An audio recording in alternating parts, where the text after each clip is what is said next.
Freedom is one of my guiding principles. Freedom is about having a choice. Socialism is the enemy of freedom. That would be at the opposite end. Freedom and not so free socialism. You know what? It removes your choices. Politicians want that to happen all of the time, and you're allowed to have an opinion as long as it's the same as their opinion. You can have a choice as long as it's a choice that they've already pre-set out for you. You know, they reflect that in everything that they do, with guns, car insurance, just anything and everything, and it's getting worse all of the time. You all gotta have pushback. Are you listening? Push back as hard as you can, because we have to win. President Trump now, I gotta tell you, he's given his full support and endorsement for congressional term limits. I agree with him 112%. Everybody should have a time, an expiry date. You know, there's so many people out there with talent and fresh ideas, and younger people and so on, and he's getting pushback, all kinds of pushback, particularly from these guys in the swamp, the thing that he's trying so hard to drain. Every country should have term limits. Canada, as a case in point, doesn't have that. The Prime Minister in Canada never gets elected. He always, not in the normal sense at least, he always wins only because the other guy lost. They vote against somebody in Canada, they never vote for somebody. Without term limits, that's what happens. You gotta have term limits. I jumped over from Canada back to the United States. Now President Trump, he's pushing hard for that, and I hope he's successful. Trump, he claimed that the Democrats want to outlaw guns in his speech recently in Dallas, and he said that if the nation takes that drastic step, it may as also well, there's good grammar for you, may as also well ban all vans and trucks, because they are now weapons for maniac terrorists. We will never give up our freedom. We will live free and we will die free. That's coming from the President of the United States of America. How do you give pushback to a statement like that? It is so accurate. It is so real. It is just kind of everything American. And you got so many elected people and people, of course, unelected, and thank goodness these are people that are walking around. They should have licenses just to kind of be with us, because they're not that bright.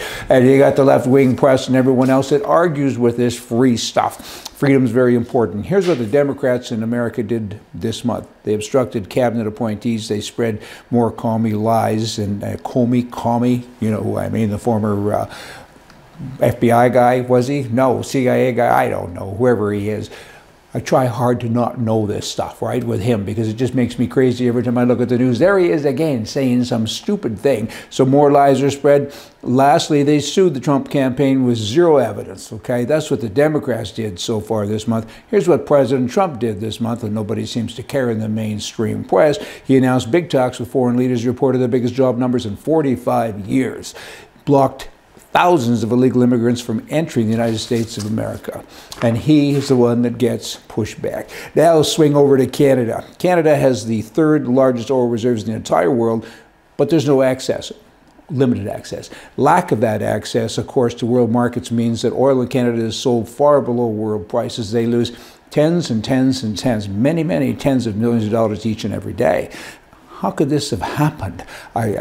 What's going on? Oh, I know. Left-wingism, socialism, stupidism, the prime mistake in Canada. He's kind of made up of all of that. Other governments before him too, and I get that, but he's really the icing on the cake.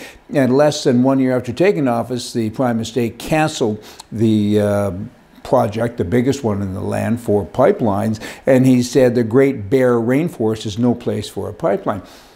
Very few Canadians, if any, had ever heard that term before, the Great Bear Rainforest. What the heck does that even mean? I mean, it's just a crazy thing. People in Alberta and Saskatchewan, they should all be driving Rolls Royces. And those guys in Dubai that are driving Rolls Royces, they should be riding camels. Again, because you know what? The wealth is in the wrong place. I mean, you'll buy the oil from a place that you shouldn't be buying it from, and they're wealthy. Wow. What happened to Alberta? What happened to Saskatchewan? Poor management, politicians have no clue, and it kind of, you know, and then the environmentalists stand up always and scream. If you want to have an omelet, you gotta break an egg, and there's all kinds of things in place to clean up the pan after the egg is cooked. Duh. Hey, I'll come back here tomorrow. We're gonna have more for you from the right. See ya.